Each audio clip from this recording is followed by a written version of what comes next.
খান্দিতে কইলার ও আল্লাহ, ও আল্লাহ, আমি কি দোষ করলাম? আমি যেমনি চক্ষু দিয়া আপনার পাখির বাজি চাইলাম, লগে লগে আপনার উড়াল পাখি কোথা জমিন আপনার ধরিয়া সারখার পড়ে গেল, আওয়াজ হইল, ওরে গোলাম, ওরে গোলাম, তোমার কোনো দোষ নাই, তোমার কোনো দোষ নাই। তুমি যদি সেই পাখির বাজি চাওয়ার কারণে সেই পাখি জমিনে পড়ে গেছে গিয়া, ওরে গোলাম, তোমার কোনো দোষ নাই। তুমি যদি এই সময় যদি আমার সৃষ্টি জগতের ভাই তুমি তোমার চক্ষু খুলিয়া চাইতাই, লগে লগে আমার সৃষ্টি জগৎ জ্বলিয়া জমিন সারখা হইয়া পড়ে গেল রে। লা ইলাহা ইল্লাল্লাহ, লা ইলাহা ইল্লাল্লাহ, লা ইলাহা ইল্লাল্লাহ, লা ইলাহা ইল্লাল্লাহ, লা ইলাহা ইল্লাল্লাহ। আল্লাহর জিকিরের সেই শক্তি আছে রে ভাই, আল্লাহর জিকিরের সেই শক্তি আছে।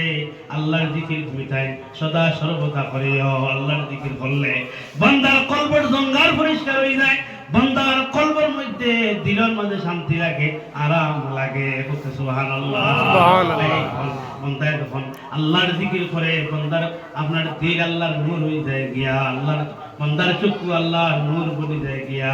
ভাই এই নকল আল্লাহর বান্দা যখন আল্লাহর লগে সম্পর্ক লাগাই দেয়, তখন বান্দার দুনিয়ার কোনো আপনার সেই অ্যাটম বম, দুনিয়ার কোনো চক্রান্ত, দুনিয়ার কোনো ফেসফাচ্ছায়, দুনিয়ার কোনো আপনার কেস মামলায়, দুনিয়ার কোনো হিংসায় বান্দারে কিচ্ছু করতে পারে না। ভাই এই নকল এর লাগে বেশক অলি হল খারাপ নয়, যারা আল্লাহর জিকির মশগুল থাকেন, যারা নামাজ পড়িয়া পাঁচক নামাজ পড়িয়া যারা আল্লাহর জিকির করেন, তারা আর আপনার দিল আল্লাহর নূর বলে যায় গিয়া। ভাই এই নকল আপনারা দেখছেন নি এই পাট্টার মাঝে, এই পাট্টার মাঝে দুইটা টিট হয় না, দুইটা টিট হয়, একটা ইট আপনার জামা হয়ে যায় গিয়া, আর একটা ইট আপনার ইট বলে যায়।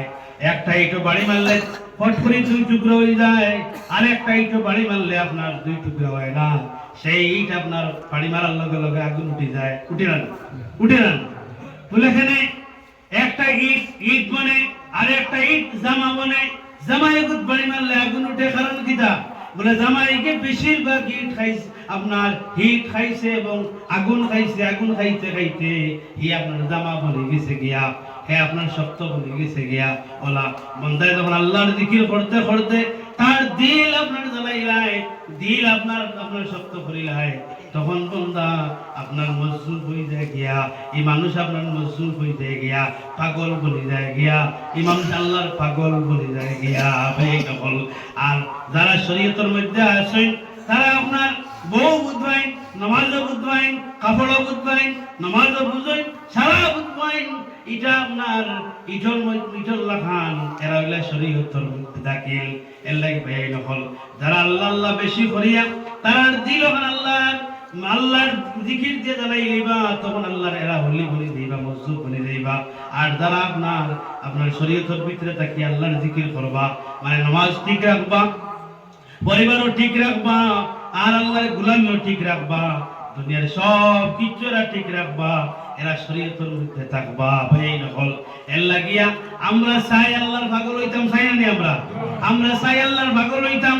আল্লাহর পাগল হইলে, আল্লাহর পাগল হইলে খানিও লাগে না, ঘুমও লাগে না, কিচ্ছু লাগে না। দুনিয়া আল্লাহর বনি গেলে দুনিয়া আপনার বনি যাইব, আপনি আল্লাহর বনি গেলে আল্লাহ আপনার বনি যাইবা, আপনি আল্লাহর বনি গেলে দুনিয়াও আপনার বনি যাইব। এই নকল এর লাগে আমরা সদা সর্বদা আল্লাহর গোলামি করতাম।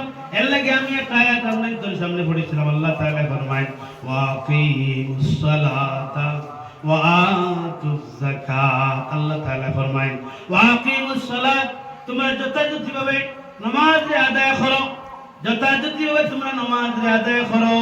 আর ওয়াকিমুস সালাত, তোমরা কিতাব ওয়াকিমুস সালাত, তোমরা যথাযথভাবে নামাজ আদায় করো। আর ওয়াতুজ যাকাত, তোমরা যথাযথভাবে তোমরা যাকাত দাও। আর ওয়ামা তুকদ্দিমু লিআনফুসিকুম মিন খাইরিন তাজিদুহু ইনদাল্লাহ। আল্লাহু আকবার, আল্লাহু আকবার। আল্লাহ কইরা যথাযথভাবে সেই ভালো কাম, যথাযথভাবে সেই নেক কাম নিয়ে তোমরা আল্লাহর দরবারে পাঠাও, আল্লাহর দরবারে পাঠাও। যদি তোমরা সেই বালা নেক কাম যদি তোমরা আল্লাহর কাছে পাঠাও, তাহলে সেই নেক কাম তোমরা আবার তোমরা ঘুরে পাইবাই। সুবহানাল্লাহ। সেই নেক কাম তোমরা আল্লাহর কাছে পাঠাও, আর যদি তোমরা পাঠাও তাহলে তোমরা যে কোনো মুহূর্তে তোমরা আল্লাহর কাছে ঘুরে পাইবাই। এর মানে ভাই এই নকল আমরা দুনিয়ার মুসিবত পড়ি, আল্লাহর দরবারে দোয়া করি, ওগো আল্লাহ আমি আলিমউদ্দিন বড় মুসিবত পড়ছি রে গো আল্লাহ, তুমি আমারে রক্ষা করো, তুমি আমারে বাঁচাও। আল্লাহ কইতা আমার বান্দায় আমার কাছে নেক আমল করে পাঠাইছে, আর মুহূর্তে আমি আল্লাহর কাছে সাহায্য চাইছে, আমি আল্লাহ আমার বান্দারে উদ্ধার করে দিলাম। সুবহানাল্লাহ। ভাই নকল নেক আমলের এত দাম, নেক আমলের এত দাম, নেক আমলের এত দাম। নেক আমল করি আপনি যে কোনো প্রান্তে দেখবেন মুসিবত পড়ুক, নবীজি ফরমায় আগল নবীর তিন আল্লাহর এক বান্দা, আপনার তিন বন্ধু আপনার একদিন গুরাত বারইছই, গুরাত বারইয়া তিন বন্ধু হাঁটি হাঁটি গিয়া আপনার এমন একটা আউরের মধ্যে পড়িয়া তিন বন্ধু আপনার গপসপ কথা হঠাৎ করিয়া আপনার বিকম এমন ভাবে জ্বর তুফান আনছে, এমন ভাবে জ্বর তুফান আনছে, তিন বন্ধে চিন্তা করলা এই জ্বর তুফান থেকে আমরা কিলা বাঁচতাম। এমন তুফান আনলো তিন বন্ধু আর বাঁচার কোনো লাইন নাই। এমন ভাবে আপনার চিন্তার মাঝে করলা কিলা আমরা বাঁচিতাম। এক বন্ধু আর এক বন্ধুরে তরিয়া কইলা, হে বন্ধু এখন তো আমরা বাঁচার কোনো আর রাস্তা নাই। ওই সময় এক বন্ধু কইলা, বন্ধু আমরা এই জায়গা তার না তাকিয়া ও দেখা যায় একটা উঁচু যে পাহাড় আছে, সেই পাহাড়ের কিনারা তুমি আমি যাই, তুমি আমি গেলে মনে হয় এক দিগর তুফানে আমরা পাইতো নাই, আর এক দিগর তুফান বন্ধ থাকবো। এক বন্ধু যখন হইল আরো দুই বন্ধু কইলা ঠিক আছে তাহলে চলো। তিন বন্ধু আপনার হাঁটি হাঁটি গিয়া আপনার সেই যে জঙ্গল, আপনার জঙ্গলের কিনারা লইলে সুবহানাল্লাহ।